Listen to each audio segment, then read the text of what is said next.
Hello, everyone, and welcome to Confessions of a Wedding Planner.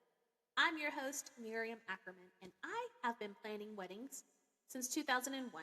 I am so excited to be able to start this podcast. My plan is to help brides that can't afford a wedding planner.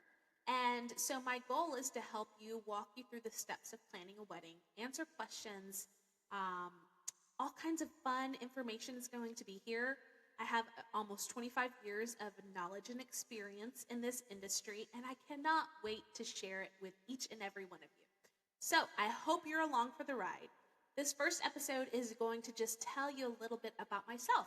So, I've been planning weddings, like I said, since 2001 when I got my certification as a wedding planner. And directly after that, I started working at a museum as the events director and director of all of their weddings and social events and things of that nature in Dallas, Texas. I, since then, worked at several different upscale wedding venues, country clubs, city clubs, that kind of thing, primarily focusing on weddings. Then I decided to launch my own company and started Miriam Ackerman Events back in Dallas, Texas, and love doing that. Went back to school because I thought for a second that I would get out of the industry. I was feeling a little bit of burnout, which I think is pretty normal.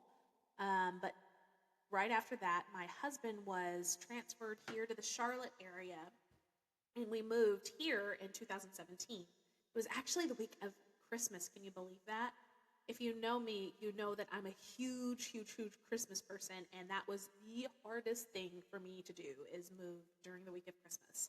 We got all moved in, closed on our house, got moved in on Wednesday. Christmas was Sunday. I kid you not when I say I unpacked. Well, the movers unpacked. I put everything away. Then I went shopping for Christmas. We decorated for Christmas and had everything in place by Christmas morning. It was a crazy feat, but we got it done. I would never recommend that to anyone, though. But fast forward later that week, after I had unpacked everything and celebrated Christmas and was trying to get into a new city and get used to it, I sat down on my couch, and I remember I opened up my laptop and I typed in wedding planning Charlotte. And I kid you not, when hundreds of pages of Google pages just populated, and I scrolled through it a minute, and I was like, I can't do this. I can't do this. So I closed my computer and decided to wait for another day to launch a business. When I launched my business in Dallas, it was very, very easy because I had been in the industry for almost 10 years, been working with vendors and different venues, and so people knew me. I had a good name in the industry.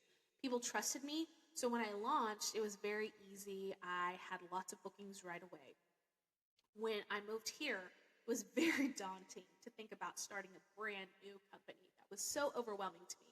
But I said, you know what? Everything in life is a challenge.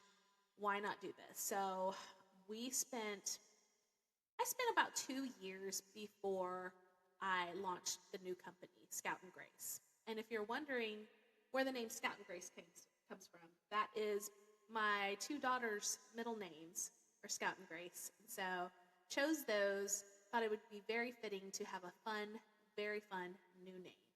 So Scout and Grace Events was born because of their cute little middle names. But like I said, I waited about 2 years before I launched the business. I wanted to get to know the area well. Once I launched it, it was the end of 2019. I was super excited about launching the new website, launching the new name, getting my name out, really starting to get to know the venues and start networking. And everyone knows what happens in 2020. 2020 came along and January hit, and we started hearing whispers of what was going on in China. Well, January is booking season, so bookings weren't great, but it was okay. It was to be expected. I was brand new in the area. I needed to know everyone and needed to meet people, so I was having patience. But then fast forward to March, everything got shut down. We know how that went. It was a crazy first engagement season for me, but that's okay. It ended up working out because what happened was you fast forward to 2021 and all of the brides from 2020 started rebooking and started moving their dates And so many of the local planners here were double booked, triple booked, and they couldn't fulfill certain clients. So I had actually gotten to know some of the planners here, and they were so kind, and they had me work some of their events, which was great because I started getting my name out. I started really working with different vendors and venues, and people started knowing and liking me and trusting me. It was great because I wasn't a new planner. Even though I was new to the area, I was experienced, and so people trusted me very, very easily because they could see I knew what I was doing. Fast forward, and here we are at the end of 2025, fall wedding season. It's crazy season right now, and I love it. I love everything about it. I am actually trying to step back in the amount of weddings that I take on. I have a team of wonderful planners now, and I'm so thankful for them every day. I couldn't do this without them. Um, but yeah, so why start a podcast? Well, I decided to start a podcast because I really want to help couples who can't afford to have a planner. I want to be a sounding board. I want to bring in my knowledge of almost 25 years, guys. That's crazy to me. I can't believe it's been that long. But I want to bring that knowledge to you, and I want to share that with the world because everybody deserves a beautiful wedding. Everyone deserves a stress-free wedding. And I know a lot of the times brides and grooms can't afford a planner, a full-service planner. So my hope with this new podcast is to, bring knowledge to everyone so you can plan your wedding and not be sad that you can't afford a full-service planner. I hope that I can impart information and tips and secrets and etiquette guidelines with you so you feel like you have the support of a full-service planner. But at the end of the day, I really, really want this to be the focus of my podcast. I want you to understand that you're not planning this wedding to outdo your friend's wedding. You're not planning this wedding to impress your friends on social media. You're not planning this wedding to outdo your sister's wedding. You're planning this wedding because you're marrying your best friend. And I want you to remember that. That is so important to me. I want my clients to always remember that at the end of the day, this is what it's about. It's not about the big party. Yes, that's the perk of getting married. That's one of the celebratory parts of it, is you get to invite all your family and friends, and you're never going to have everyone you love in one room again. This is your chance. This is your chance to bring all of your family members and friends together, and I hope that we can be a part of that too, because we love seeing that. We love building memories and the pictures you'll have with your grandparents, the first dances with your parents. It's all so special. And I want you to remember that little part. Don't worry about what shape the ice is going to be. Don't stress out about the detail of how you want your napkins folded.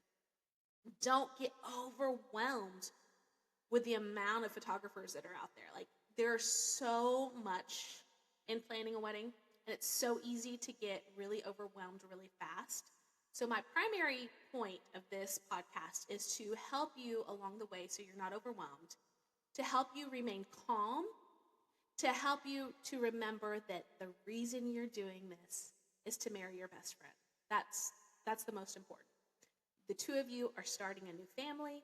The two of you are coming together in a union, in an agreement, and I want you to remember that. That's the most important part of all of this, is to celebrate the two of you. So let's celebrate you. Follow along. Follow this podcast. I hope that you listen to lots and lots of different episodes I offer. I hope you binge all of the episodes of Confessions of a Wedding Planner, and make sure you hit subscribe and hit follow along. Follow us on social media. All the links are going to be in our show notes, so make sure you look. And yeah, until next time, just remember, above all else, at the end of the day, you're marrying your best friend. So keep it simple. Bye.